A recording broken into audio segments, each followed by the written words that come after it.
And Christy, I know you've done some research and have had some conversations. Really excited to hear from your perspective what those carrier technology strategies, investment trends are.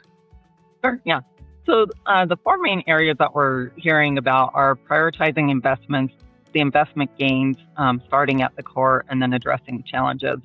And I love this quote that's on this slide, because although we know that the industry is slow to move and transform, it's nice to see that, these technology leaders are thinking about innovation and moving their companies forward. And I just think that's going to continue to grow within the industry.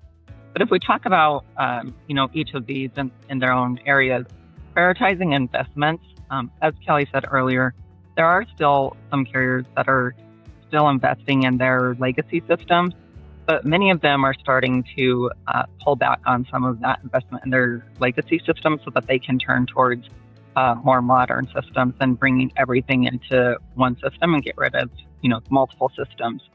And where they are investing in newer areas is making sure that they can do things like API integrations, also investing in third-party platforms.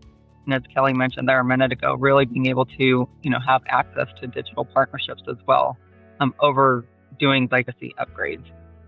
And then from an investment gains from technology, I think we've all touched on this a little bit already, but really when you invest in the modern technology, that gives you more automation and makes all of your processes more efficient. And also just to keep in mind, the status quo is no longer okay with anybody, I think, across, any industry now. We're all used to getting everything at our fingertips on our phone, no matter where we're at. If we have a question for something, we want to answer it right away. We don't want to wait and have to have somebody call us back or those types of things. So that's really important. We just have to keep in mind that our consumers are no longer going to be patient with long, slow systems of getting back to people with either phone calls or, having to wait for mail, those types of things.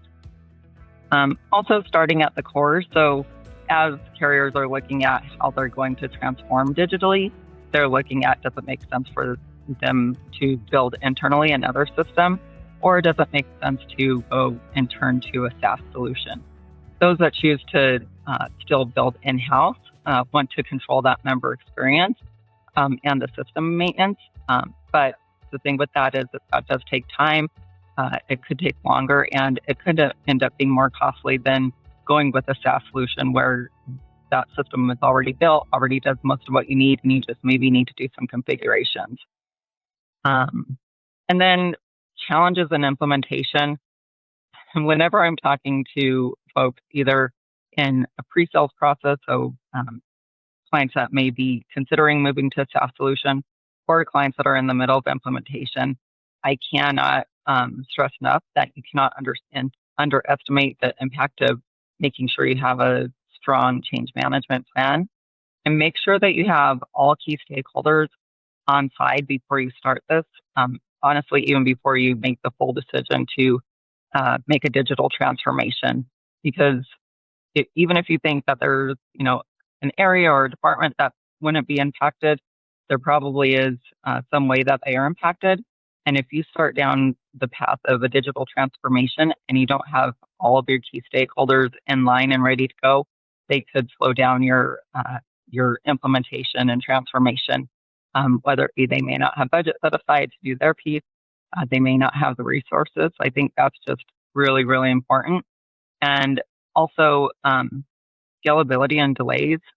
So making sure that they can scale for things that, may be taking longer than they might have expected. And finally, I think just making sure that you don't, if you do choose to partner with a SaaS vendor, make sure you do your due diligence to make the right investment